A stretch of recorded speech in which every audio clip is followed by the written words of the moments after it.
Now, more of Illinois Rising, presented by the Illinois Policy Institute, the only show directly addressing the problems and solutions for Illinois.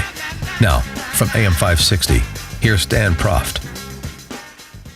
Welcome back to Illinois Rising. I'm Pat Hughes, co-founder of the Illinois Opportunity Project, filling in for the great Dan Proft, who's on vacation, much deserved this week. Joining me this week on our program is Joe Kaiser of the Illinois Policy Institute, who's also the producer of Illinois Rising. He does a great job, including producing the segments today. Joe, one of the big issues that I think, maybe the biggest issue, I think the biggest issue that's going to come up in the next election is property taxes, right? I mean, the people of Illinois pay the highest property taxes in the nation.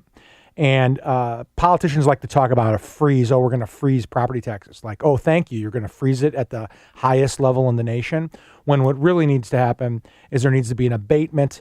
There needs to be a cap on property taxes where, you know, call it 1%, and then it doesn't change unless, you know, there's a capital event and the value of your house goes up. Because what happens here in the state, Joe, and Dan and I talk about this all the time, is, you know, your house values go up, your property taxes go up.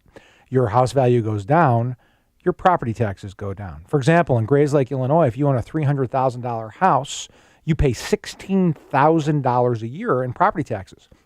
That's just not sustainable. It's not a sustainable model because the person who can afford a $300,000 house, really trying to live a life, provide for their family, and have a nice environment, is not in the economic circumstances, based on the amount of money they spend on their house, to pay the first $22,000 or whatever in earned income to the government for property taxes.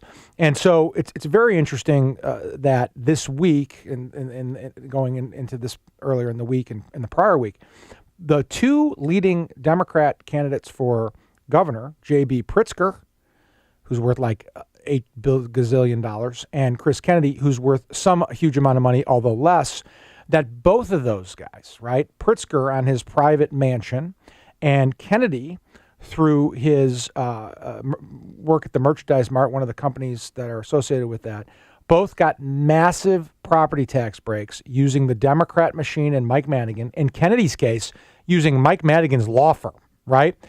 And it sets up a two-tier system, right? There's the people in Grays Lake who are getting screwed at $16,000 and everybody else, and those who are connected to Madigan and Getz and Danner and who are billionaires and millionaires who don't have to pay all the property taxes they're supposed to have to pay. Yeah, right. It's class warfare, but it's not class warfare from the wealthy to the middle class. It's class warfare between the political class and taxpayers.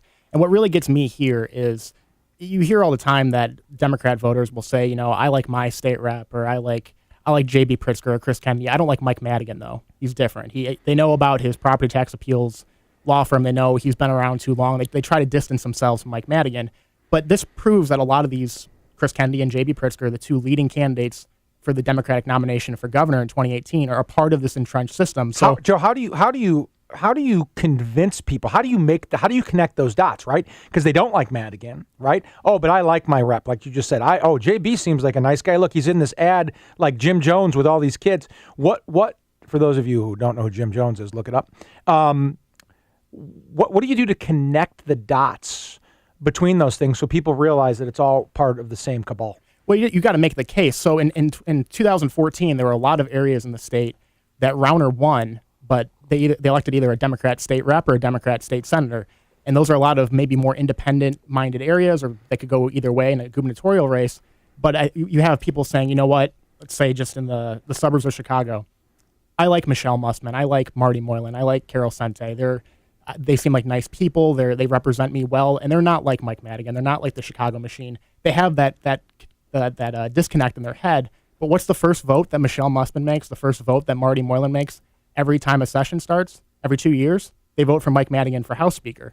So they're voting to continue Mike Madigan's tenure. They're voting to continue that entrenched system. They're voting to continue what progressive voters are saying they don't support. And why do they do that? Tell the listeners why they do. Why do they vote for Madigan?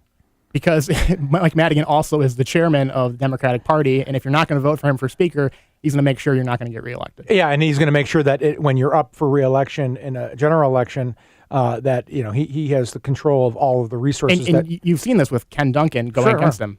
Ken Duncan went against him. And full disclosure, Illinois Opportunity Project gave Ken Duncan an enormous amount of money because he stood on principle, and he got beaten pretty handily in a primary because Madigan went and challenged him. This is his own Democrat legislator who went out on a couple of votes, including this Ask Me vote, which would make sure that AFSCME would control the collective bargaining process instead of Bruce Rauner, and Ken Duncan stood with the Republicans on principle, and he got hammered for it. I guess it's a message. It's not a resource. It's not going to be a resource issue, right, Joe? Because the governor, the party, the various operations that outside of this show and other things I'm affiliated with will have plenty of money. It's a messaging, it's a connectivity, because what people don't realize is Mussman and Senti and Moylan, they're all part of that same problem. Madigan protects them, but they're also part of the same problem. Right. Money's great, and it's going to be, both sides are going to spend a lot of money in the next election, but it matters what you do with that money, how you message that money. If Bruce Rauner wants to spend $50 million, what are you going to spend it on? How are you going to message these things? You see him on TV all the time in those commercials with the plaid shirt and the duct tape.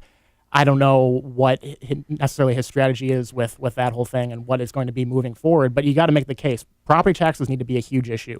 And you also need to connect, like we've been saying, Democrat state reps to Mike Madigan and to the system that so many Illinoisans reject. Because there are areas of the state that voted for Rauner but also voted for Democrat state reps and state senators, they might be able to be convinced one way or the other. And I would hope when you have voters who might be truly progressive or independent who look at Chris Kennedy or J.B. Pritzker taking advantage of the system, and they know what the Democratic Party has done in the state for the past several decades, they might look in 2018 and 2020 and say, you know what? It might be time for something new. Well, and they have. You mentioned this before, right? So the number of seats that need to be picked up by the Republicans in the House of Representatives is 9. And in all 9 of the districts, and there's target districts that people pretty much know about, there may be beyond that 10 or 12 targets, but you only need 9. In those 9 districts, they all voted for Rauner in 2014. Some of them, Joe, overwhelmingly. So the vote is there if the people who are messaging can do what you just said, connect Madigan, connect Pritzker, connect Mussman, and get victories.